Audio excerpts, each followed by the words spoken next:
Selfless23 here, and I'm just mostly doing a rant just for not really entertainment purposes this round, but mostly for informative speak.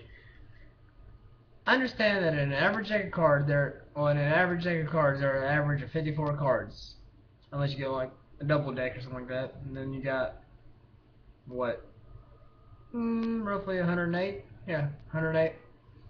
But now, if you take away two cards, the Joker's because there's a rewind, a total of 52 cards in a deck, minus the Joker's.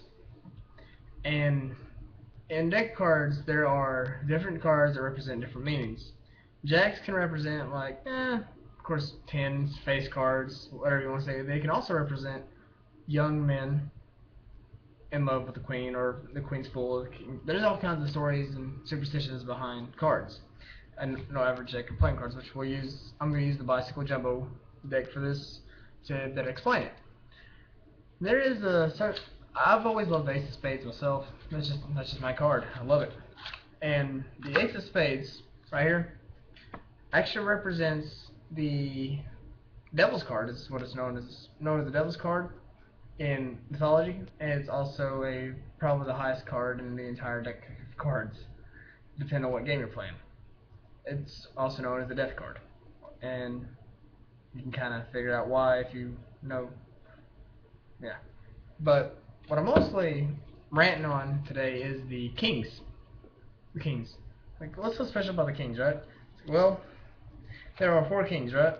You have the King of Diamonds, King of Clubs, King of Suits. King of Suits. King of Spades, King of Clubs, King of Queen. I'm getting all confused. Let me recollect myself. The King of Diamonds, the King of Clubs, the King of Spades, and the King of Hearts. Now, I don't know if y'all noticed it or not, but the King of Hearts is the only king in the entire deck of cards that does not have a mustache. This king, in particular, represents King Charles Magny, also known as the Suicide King, due to the fact that it looks like this king is, well, stabbing himself in the head. He's also known as the Suicide King. He's also the only king in the entire deck of cards that does not have a mustache. And he represents King Charles Magny. I do not know the history on King Charles Magny to save my life right now. I'll probably look it up later. But that's what the King of Hearts represents. The King of Clubs represents, notice that he has a mustache. The other three I'll show you will have a mustache. But the King of Clubs actually represents King Charles Manson. I don't really know much on him either. If anyone does, I'd appreciate it if you let me know something. But that's who the King of Clubs is supposed to represent in mythology and card lore. The King of Spades, actually by far one of the most special kings of them all, because the King of Spades represents King David in the Bible, which was God's chosen king, chosen man. And I'm not going to school y'all or preach to y'all an entire goulash of biblical stuff, but King David, before he was known as king, he actually killed a lion with his bare hands and a sling, and he took down the giant Goliath, who stood at 9 foot tall. And eventually David became King David after that victory, through Christian belief and in the Bible. Well, God's word is God's word. It's the truth. Just saying. If you're not religious, I apologize. It's just me. If you are, good on you. Really good on you. But the final king I'm going to go over is the King of Diamonds. This king represents probably the most well-known, one of the most well-known kings in history.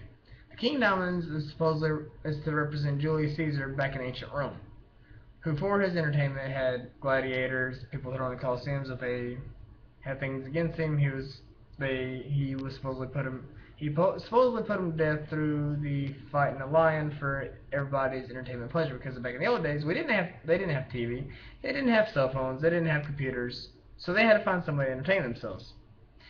So they figured build a giant Colosseum, have gladiators fight to the death with a lion. At least that's what I've heard, what I've read as well. But the King of Diamonds represents Julius Caesar, and which is a very well-known king throughout history. Probably by far one of the most notorious emperors. King, Emperor, whatever you want to call him, King Julius Caesar is represented by this card right here. So there you go. You got Julius Caesar, David, Charles Manson, Charles Magny. That is the 4 kings in the deck of cards and folklore. But now that I've covered that, I will go to it. If y'all have another explanation on any of the cards, oh yeah, and also you have the death card, the devil's card also.